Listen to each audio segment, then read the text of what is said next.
Kula nuwun sedulur semua, sugeng pepanggihan malih kalian kula Tubagus Purnama. Salam sejahtera buat kita semua dan semoga semua makhluk berbahagia. Rahayu, rahayu, rahayu ingkang sami pinanggih. Kagem sedulurku sedaya. Kula Tubagus Purnama saking Yogyakarta ngaturaken sugeng warsa enggal siji Sura 1957 Saka taun Jimawal Windu Sancaya. Puja puji dumateng Gusti ingkang akarya jagat. Mugi panjenengan sedaya tansah pinaringan karaharjan, keselamatan, widodо lir ing sambe kala.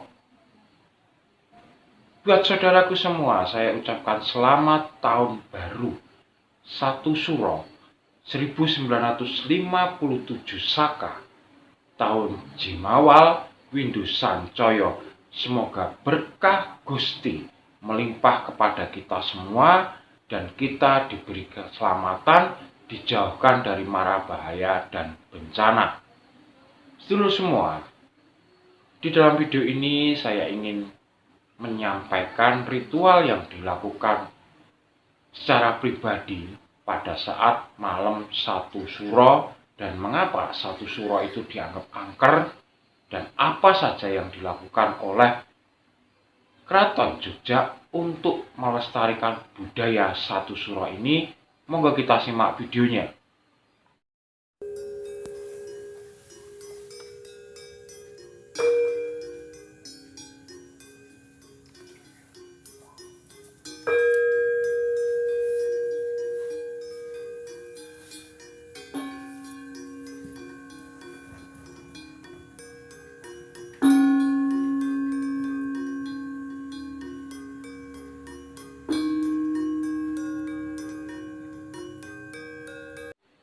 Baik sedulur, seperti kita ketahui mengapa 1 Suro selalu dianggap angker.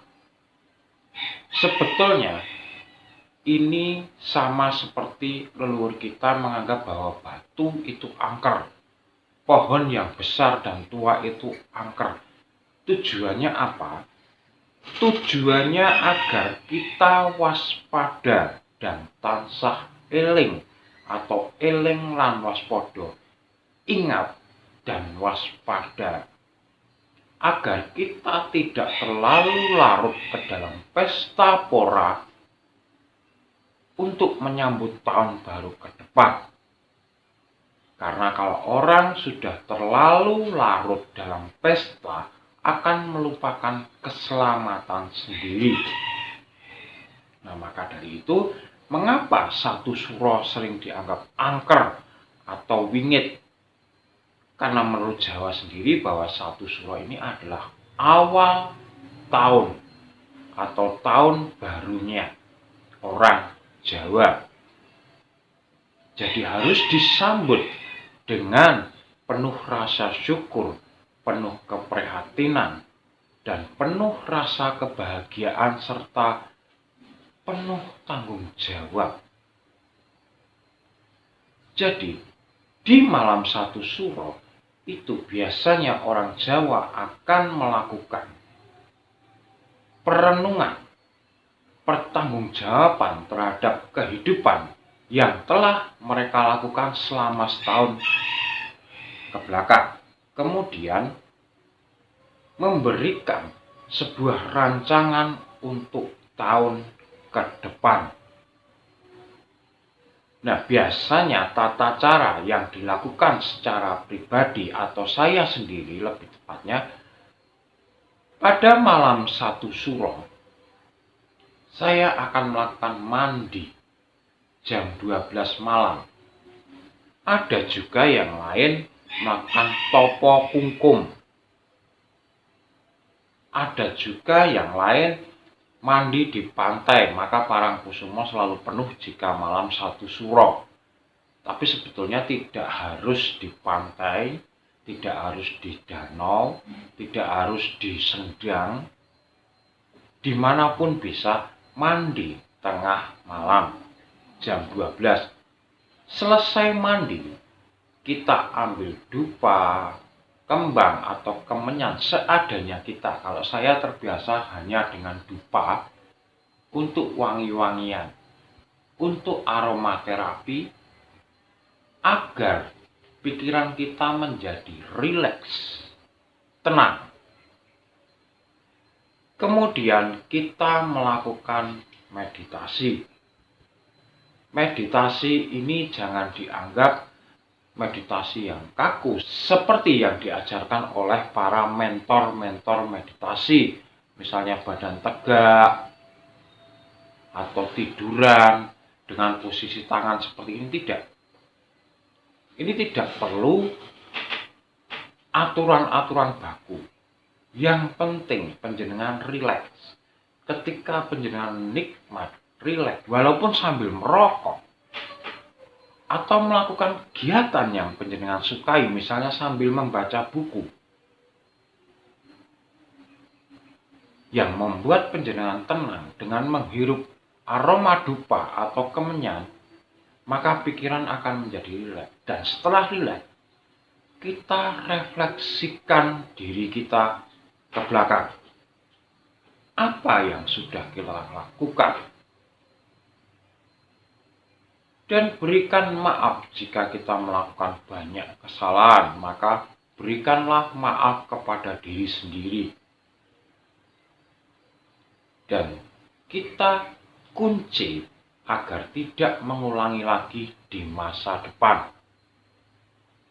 Setelah selesai kita refleksi diri, maka kita harus membuat rancangan ke depan. Apa yang harus saya raih ke depannya? Kita buat rancangan, kita tanamkan ke dalam alam bawah sadar kita di saat kita tenang dan rileks. Waktunya bebas, silahkan mau 20 menit, 30 menit, 1 jam, 2 jam. Kita sambil rileks saja menikmati malam itu sampai selesai. Nah, itu yang biasa saya lakukan. Saya selalu berdoa, bersyukur, karena masih diberi kehidupan sampai sekarang.